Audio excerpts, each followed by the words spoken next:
જય શ્રી કૃષ્ણ મિત્રો, હું છું જલ્પા પટેલ। આજે હું તમને ગાયોના દર્શન કરાવીશ।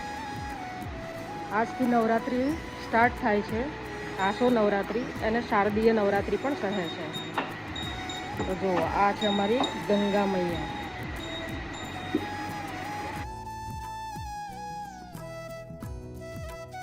ઘણા લોકોને ગાયોના દર્શન થતા નથી, જે ઘરમાં રહે છે।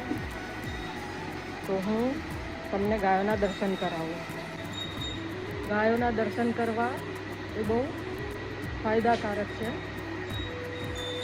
તો જો અમારી ગંગા મૈયા અમારી બાકી બધી ગાયો થઈને ઊભી છે।